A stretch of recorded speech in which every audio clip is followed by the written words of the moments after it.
Hi, everyone. Welcome, and thank you for joining us this morning. My name is Eve LeBaum, and I sit within the Policy and Insights practice here at Economist Impact, the division of the Economist Group dedicated to using original, independent research and analysis to raise awareness and enable action on some of the biggest issues facing our global community.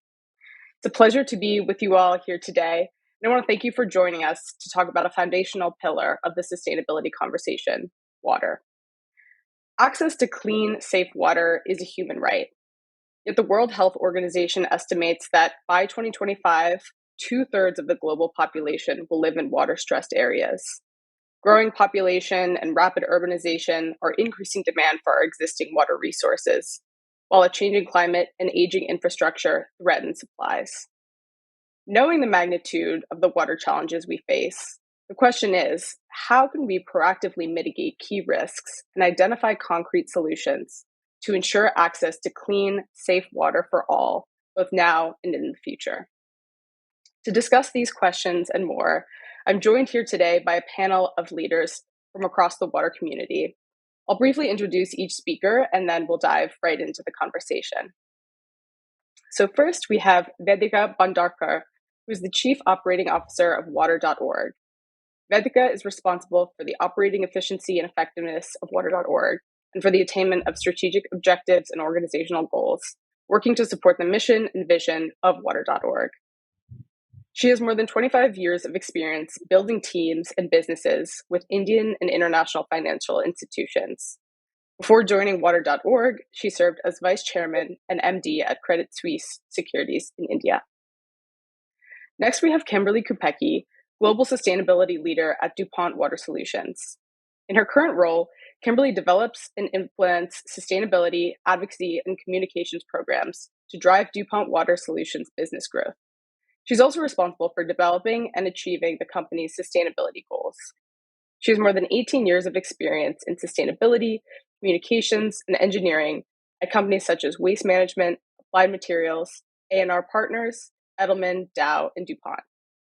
Finally, we have Braglio Eduardo Moreira, Director of the 50-Liter Home Coalition. Braglio Eduardo is Director of the 50-Liter Home Coalition, which is jointly coordinated by the 2030 Water Resources Group, the World Economic Forum, and the World Business Council for Sustainable Development. Prior to joining the WBCSD, Braglio Eduardo was the Director of Strategy Delivery at 100 Resilient Cities, an associate at Arup International Development. He has substantial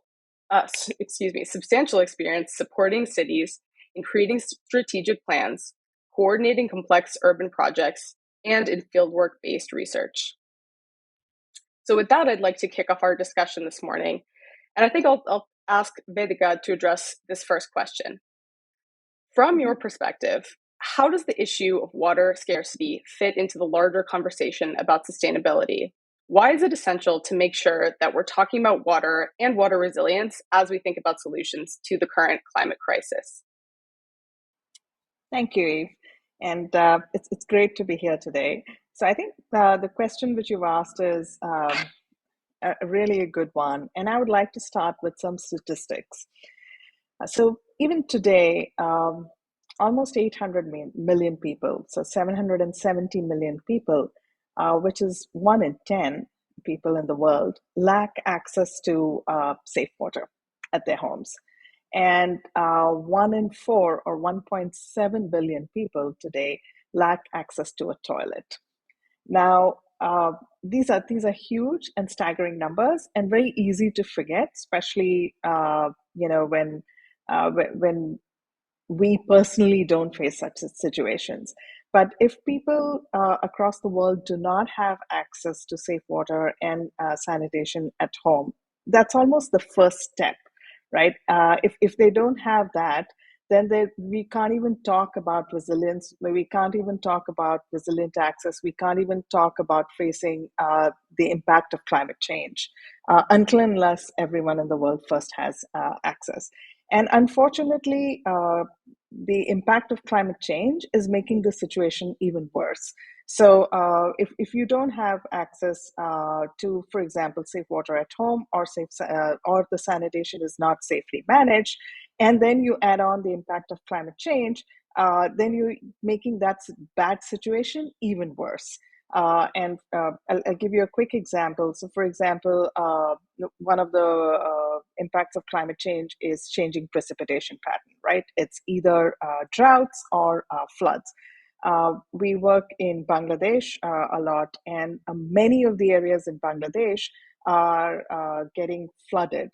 Now, Bangladesh has had great success in addressing the issue of enabling sanitation to everybody at home.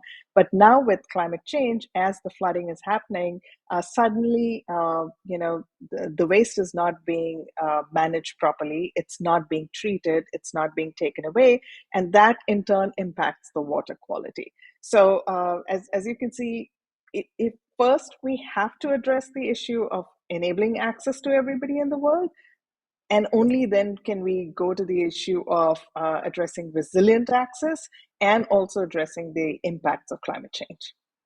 Thank you. Thank you.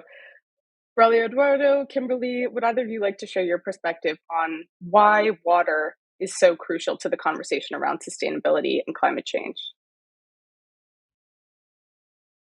Yeah, I can add just a little bit. I mean, the perspective of climate change impacting water is something that I think folks who look at water and focus on cities in these areas understand. But I think sort of across the spectrum, there's a lot of education and engagement that's needed to make that connection. So even in my own company, in Dupont, we talk about them as climate and water. But to me, water and GHG and waste and all of it, it's all climate, right? So, but we have a mindset that separates these things. And the way we feel climate change as humans is mostly through changes in water. So I think it's really important that, we all start being aware of the language we're using and start to change that language and start to get the sense that, this is all connected. And when you realize everything's connected, then I think you can, move into that solution space a little bit differently. And I fully agree with that. I think when we think about the pace of urgency that climate change imposes in transforming every system, I think then we realize that water is a key part of that. And unfortunately, in many arenas, in terms of policy, in terms of innovation, in terms of action on climate change, we tend to forget the key role of water until we run out of water. When water is not there, it becomes the top priority. But when we talk about carbon mitigation, for example, it is very unusual that we start talking about water, but the reality is that to move water, to heat water at home, and then to clean that water, we use a lot of energy in our cities. So thinking about those interconnections, also really thinking about the urgency of climate, I think it is essential. Braglio, Eduardo, I wanted to ask you more about your work. So given the complex interactions, the intricacies of all of these systems that we know to exist, what is the role of coalition building, coordination among these various systems and among stakeholders within the water sector when it comes to getting the critical mass necessary to take action towards water scarcity and ensuring access to clean, safe water? Thank you, and thank you for the invitation. I think the role of these type of coalitions are first of all about recognizing the role of the private sector and the role of the private sector about engaging with the future of our cities, the future of our communities. Now, we use the creativity, we use the innovation that exists in the private sector in order to then enable private sector collaborations with public sector organizations, with civil society organizations. This is what we call the bold partnerships that will enable us to explore challenges that we tend to, just not to take into consideration because we are focusing in other issues. So recognizing that role of private sector helps us to tackle the emerging challenges associated with climate change. And one example is perhaps something that Kimberly was mentioning. What are the interdependencies between water systems and other systems, particularly in cities? And this is not only about, thinking about water solutions from an outputs perspective. So, how much water I can extract, how much water I save. It's really also about thinking of other consequences, like the embodied carbon that we need to to build a specific and install a specific solution. Also, what is the operational carbon of solutions? And in order to address that level of complexity, we believe that those collaborations between private sector and public sector expertise and experiences is essential.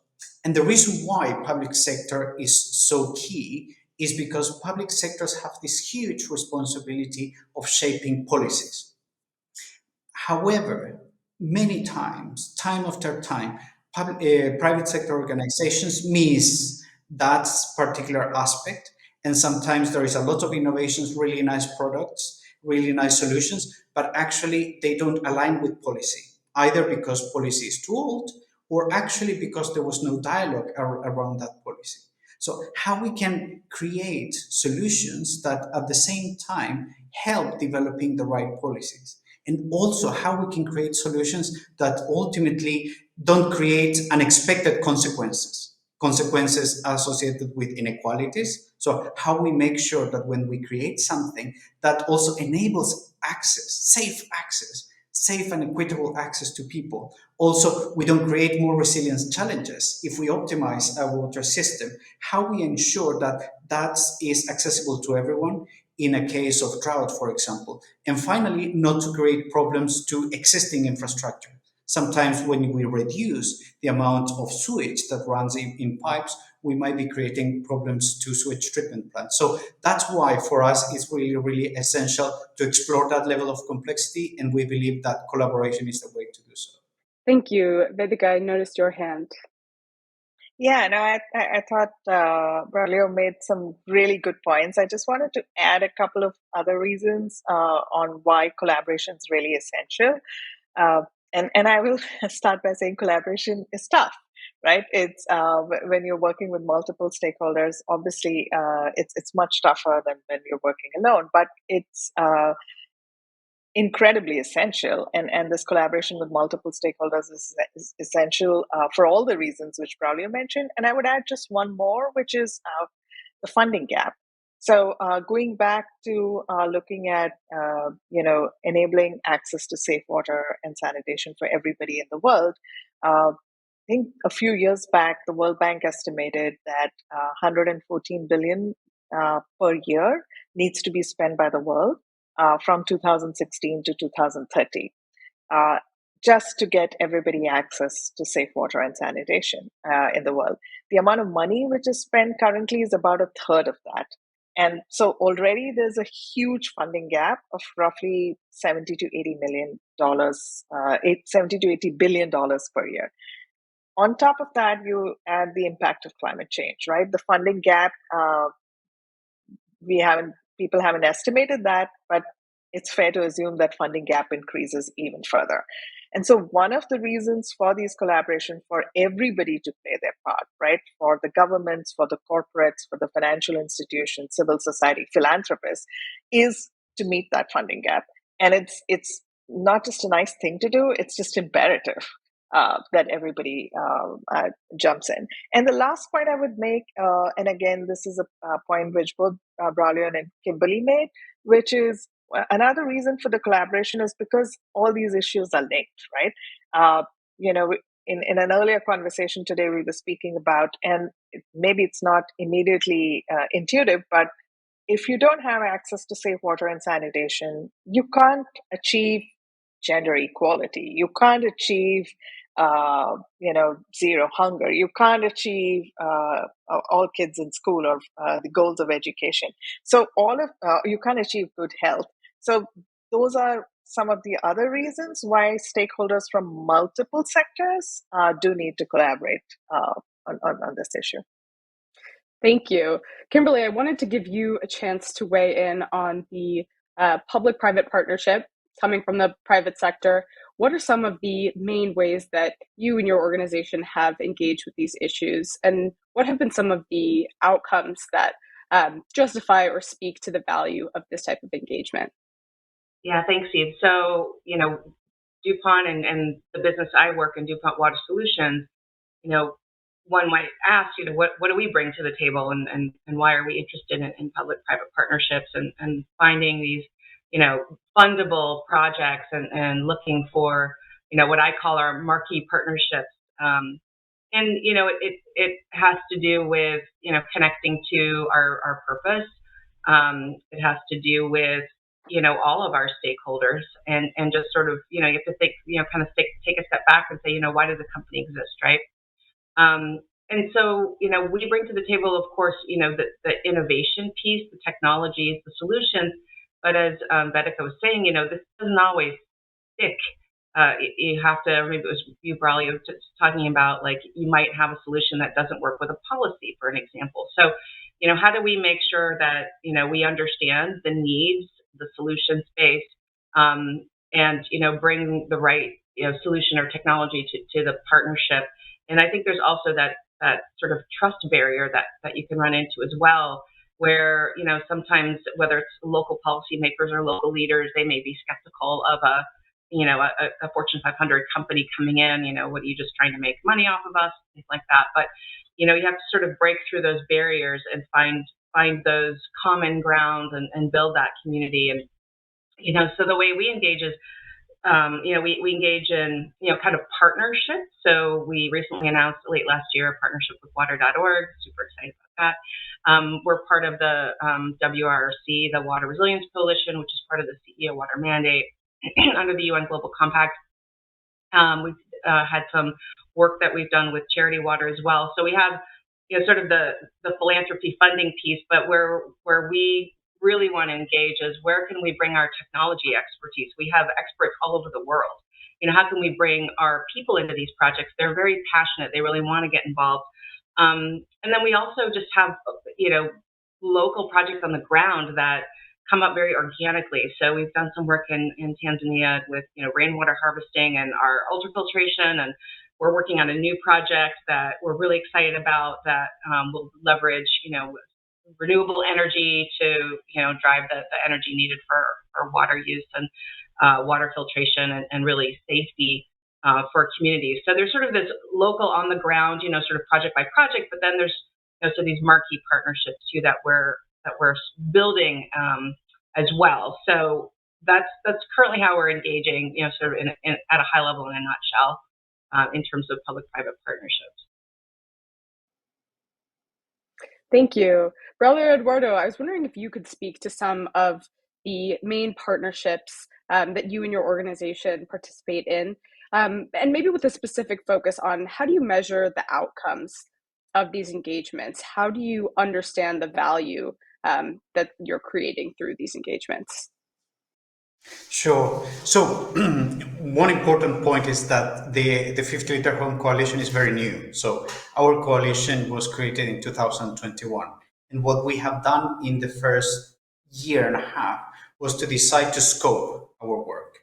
Because whilst there was this really important, I think, excitement and commitment from a number of private sector organizations, as well as the hosting organizations, we had to understand what could be our contribution.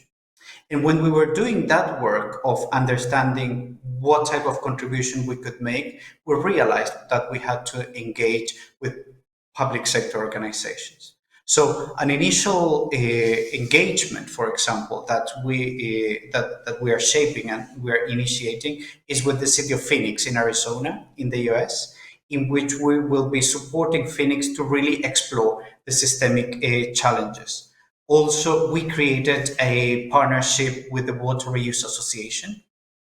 First of all, recognizing the leadership in terms of promoting water reuse, but in really also engaging with both governments as well as water utilities.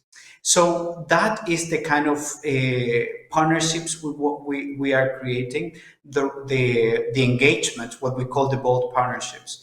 And at the end of this year, we will be announcing a much larger effort to explore those spaces for innovation by doing pilots, so tangible demonstrations of what technology can achieve, but really engaging also with the communities so that we can localize those solutions, we can really understand those challenges of those solutions. And the second initiative will be about how we engage with multiple city governments.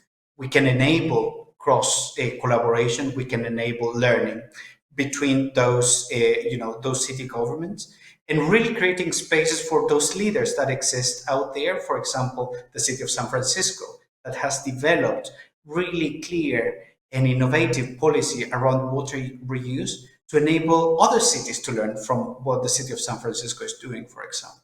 Now, in terms of how we measure this, of course, there are always considerations around how much cross collaboration we can enable, and those are aspects that are fundamental to us. How we maximize opportunities for learning, those are also really important aspects for us to consider. But very importantly, factors around how we can enable scaling up of those innovations is really fundamental for us, because once again, for us, the key opportunity is not about showing that innovation exists, because we do know that innovation exists. Earlier last year, we published a study in which Arup, which is a big engineering company in the UK, created a studies for us that suggested that if we want to recycle water, those with existing technologies, we can recycle up to 90% of the water, and we can save 80% of the energy that we use to consume that water. So innovation exists out there, but how we enable that innovation to be accessible for everyone and really be ready for scaling up. So for us, what are the specific metrics? This is something that we haven't defined yet, but for us, this is really the vision we have. Innovations exist out there, but we need to scale them up. We need to do them quickly so that we can respond to the urgencies of climate change, but without creating additional problems, unexpected problems, without damaging the resilience of water systems, and also without increasing carbon emissions. Thank you. And that ties in really nicely to this last point that I wanted to discuss with you all today. As we work towards this goal of providing clean, safe water for all who need it, how do we ensure that we're simultaneously increasing the water resilience of these systems? So ensuring access to water, not just for the immediate future, but 5, 20, 50 years down the line. And maybe I'll turn it to Vedika first. So much of your work is around implementing these immediate necessary solutions. How do you ensure the longevity and sustainability of those systems? Thank you, Eve. That's a great question. And I think, as you'll see from my answer, it's and. And the first thing I would start is, the way we work, and we're very grateful for strong partnerships like the one we have with Dupont. But the way we work with the communities is, it's really the solution is what the community wants, right? And so the community or the household, in many cases, is implementing the solution which they believe makes the most sense. And what we are doing is we are making sure that the barriers which stand in their way, and specifically the barrier of capital, is upfront capital, is addressed. And very recently, we work in 11 countries. So very recently, we went out and checked with our partners and surveyed a large number of households, and to talk about climate change. And interestingly, and maybe not surprisingly, the answer we got obviously was the households were already seeing the impact of climate change, were experiencing the impact of climate change. I talked about Bangladesh. We also work in Kenya, and there are several communities who said the pattern of rainwater has completely changed. right? And the dry months, there's just absolutely no water at all in the river. And so these are already being experienced. And what is heartening to see that the communities are already addressing these issues. So, for example, we're seeing a lot of household rainwater harvesting systems being set up. We're seeing them being set up in Kenya, seeing them set up in Mexico, in India, where the households are saying, okay, the rain patterns have changed.